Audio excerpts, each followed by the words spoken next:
Brad, as a former Liverpool player, does coming here, even though you're not part of the English League, does coming here give you a bit of an extra motivation? No, I mean, at the minute, you know, it's more, yeah, just fully focused on what's happening with Feyenoord, to be honest. You know, obviously, I've been here before and played here, but it's, yeah, for me, it's just about sort of, yeah, trying to do as well as we can this year with Feyenoord, and yeah, really pushing to try and achieve something with the club.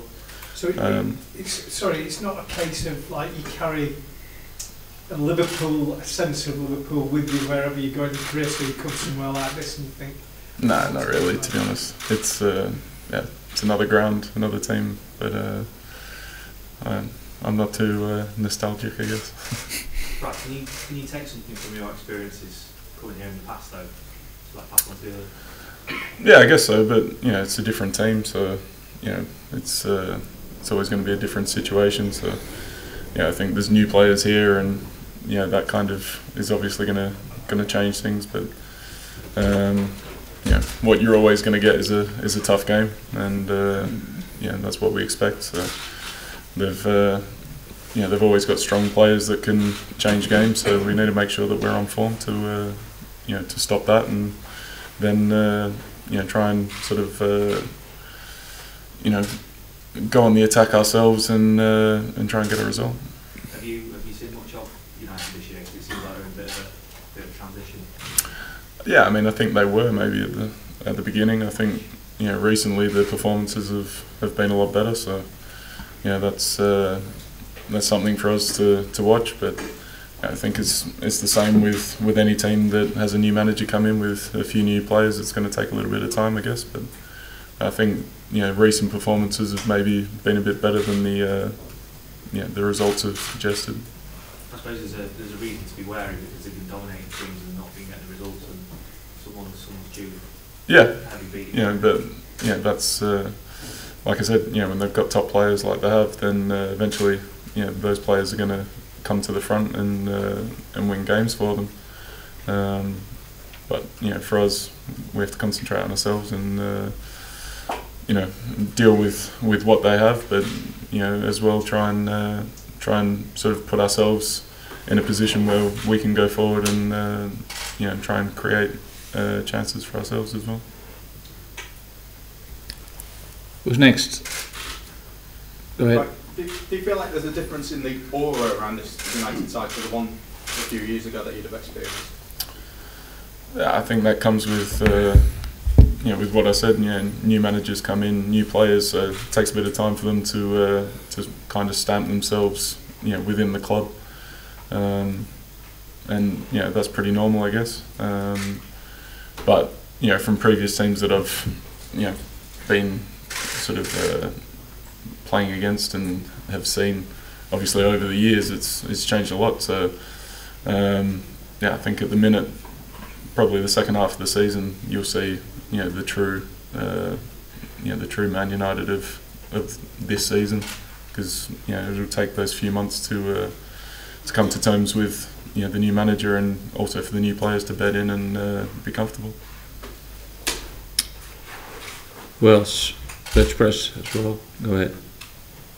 How difficult is it that Aaron Pochettino is not playing this big match? Yeah, it's a shame. It's a shame for him, because, you know, in the end, I don't think it was a sending off. The problem is we can't appeal it because it was 2 yellows. So yeah, I mean, you know, it's really a shame for him, because he would have loved to have played this type of game. I think he enjoys to test himself, and obviously for us, you know, he's been a key player for us. So he's a miss, but yeah, you know, whoever comes in is going to have to deal with the situations that he would have. So we'll continue, but I think it's like I said, it's a shame, because in the end it probably wasn't worthy of a suspension. Is it difficult for you with another duo in front of you in the centre of the defence?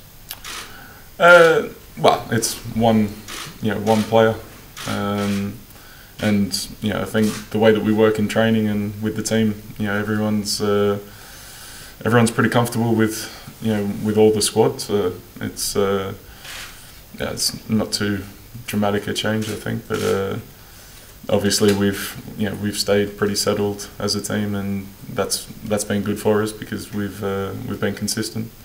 But I think to have just the one player difference is not too big a problem.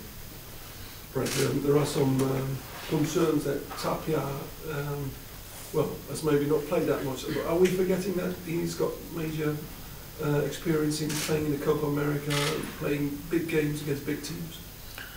Well, I mean, we're assuming that he's going to play. Because I don't know yet, but no, I mean, I think he has had a few games recently, which has helped because for any player to have to come in is difficult. But I think he got that chance a few weeks back now, so he's had minutes and he's shown that he's more than capable, and certainly up to the standard that we expect. He's a very good player. I think also it's helped that he's had the international games with Peru and playing against top quality sides and performing well. So I think for him it's good.